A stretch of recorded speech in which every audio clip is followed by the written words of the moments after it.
Weird how I predicted the future with this one. So since I managed to read all my anticipated reads, I'm gonna slump for the rest of the year. It's gonna be fun. I read 13 books in January, and in the last 3 months, I've read 9 total, which I know is like a significant amount. I know some people like only read like 1 book a year, or none actually, but considering it's been 3 months, not the best. So welcome to my February, March, and April reading wrap up, combined into one, because I only read 9 books. In February, I only read 3 books. Let's start off with the first one. The first one is Dividing Eden, which is a pretty rough start to the month because I could not get into this. I DNF'd at 24%. Because I didn't know what the heck was happening. I didn't know where the plot was going, and I didn't have a connection with the characters. I had no clue what was going on, and I didn't really find it engaging.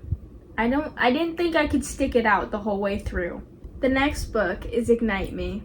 Everyone said that this series got good at the 3rd book. Well, here's the 3rd book, and no, false, not factual. I liked the way Juliet's character development was going, but she was just way too unrealistic and plain.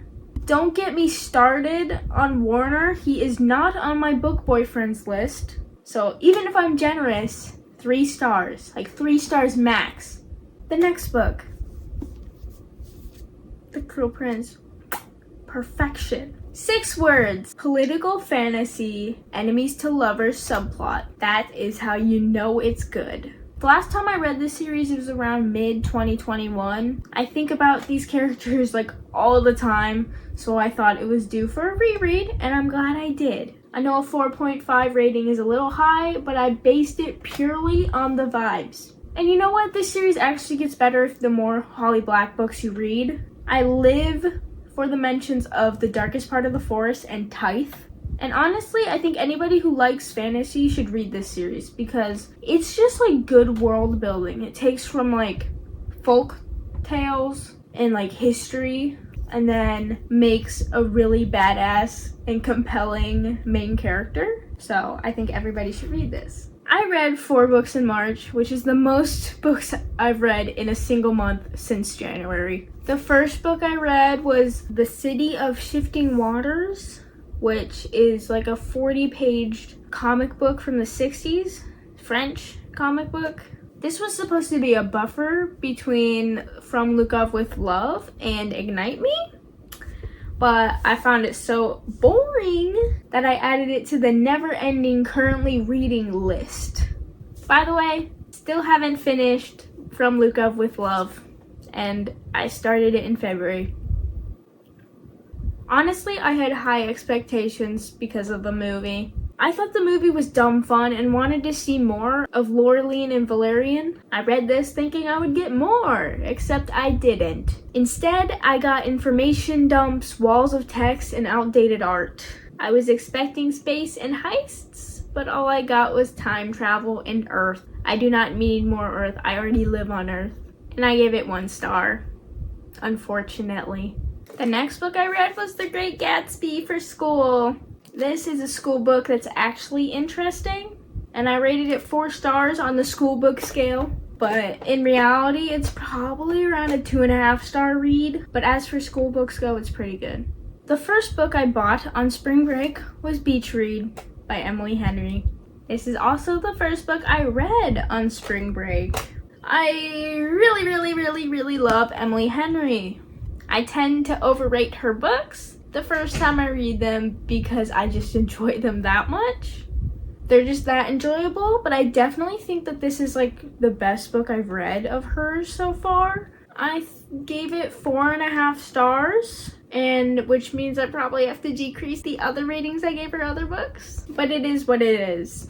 The next book I read was Catch Your Death, a part of the Ruby Redford series. I remember liking this series a lot growing up. So on spring break, when I saw the 3rd book at the airport library, I had to pick it up.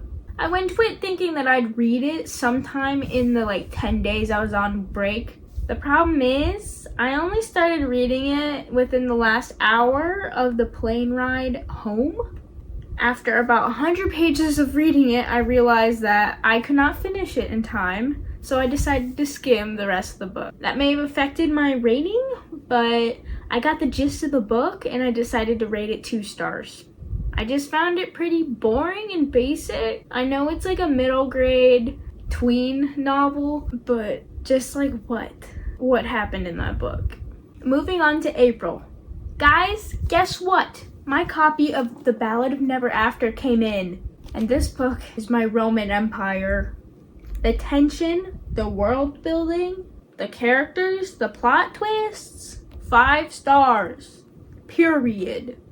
All I know is that I spent a lot of time picking out the annotation colors. I don't even know if you can see that properly, but it's supposed to match the cover. Just picking out those tab colors was my favorite part. Continuing with my Cruel Prince series reread, I read The Wicked King. I liked it slightly less than the first book, but it's still a 4-star read. I don't know, something about it being the second book was like strange. I can't really explain it, but it just didn't feel as natural, I guess. I feel like Jude lost a tiny bit of like her motivation and like her passion, I guess. I don't know, but I just like didn't like it as much. I still love it, still love the series, but like 4 stars. And that's all I've read in the past 3 months since my last reading wrap up. Around this time last year, I was at book number 47, and I'm at book number 22 at this point, which means I'm a little under halfway behind my last year's reading rate, I guess, because last year I read 113 books. Yeah, I'm definitely not beating that record this year. Anyways, guys, if you guys like these videos, I will keep making reading wrap-ups. I want to do a lot more, but that means I have to read a lot more. And if you have any books you want me to read in a video and like vlog it, then like, you know, comment down below and I'll take it into consideration. Thank you for watching, and follow me pretty much anywhere down in the description. And subscribe, like, comment, you know, the drill. I'll see you guys hopefully next month with my May reading wrap up. Hopefully, if I read enough books. Anyways, bye guys. I'll see you guys there.